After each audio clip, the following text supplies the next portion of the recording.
Sir আমি সরোয়ার্দী কলেজের ছাত্র স্যার। স্যার যখন থেকে স্যার 1 মাস শেষ 2016 সাল থেকে ছোট ভাই আমি একমাত্র সাংবাদিক, আমি ছোট ভাই ইভেন বিএনপির হয়ে একমাত্র আমি যখন মানুষ কথা বলতে ভয় পাইতো তখন আমি লেখা শুরু করছি। স্যার সালাউদ্দিন স্যার আমাকে পিএস হইতে বলছে, আমি বলছি যে বাবর স্যার যখন বের হবে তার পিএস হইতে বলবো। স্যার চেক করে দেখবেন, স্যার চেক করে দেখবেন, টানা লেখছি।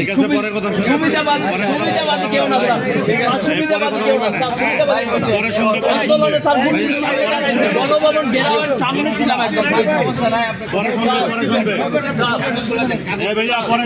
স্যার আন্দোলনে গণভবনের সামনের কাতারে ছিলাম স্যার। আপনার পিএস হিসাবে আমার একটা চার্জ দিবেন না আপনি স্যার? 1 মাস গুল্লির মতো লেখি, আপনার পক্ষে লেখি, পরে লিখবেন, 5 মিনিটের জন্য পরে লিখবেন। স্যার সরোয়ার্দী কলেজ থেকে গুল্লি খাইছি স্যার আমি। স্যার আমি সরোয়ার্দী কলেজের ছাত্র স্যার। স্যার যখন থেকে স্যার 1 মাস শেষ 2016 সাল থেকে ছোট ভাই আমি একমাত্র সাংবাদিক,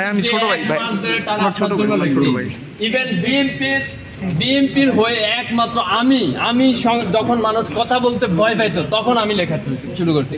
স্যার সালাউদ্দিন স্যার আমাকে পিএস হইতে বলছে, আমি বলছি যে বাবর স্যার যখন বের হবে তার পিএস হইতে বলবো। স্যার চেক করে দেখবেন, স্যার চেক করে দেখবেন, টানা লেখছি। সুবিধাবাদী কেউ না স্যার, সুবিধাবাদী কেউ না স্যার, আন্দোলনে স্যার গণভবন ঘেরাওয়ের সামনে ছিলাম একদম। স্যার আন্দোলনে গণভবনের সামনের কাতারে ছিলাম স্যার। আপনার পিএস হিসাবে আমার একটা চার্জ দিবেন না আপনি স্যার?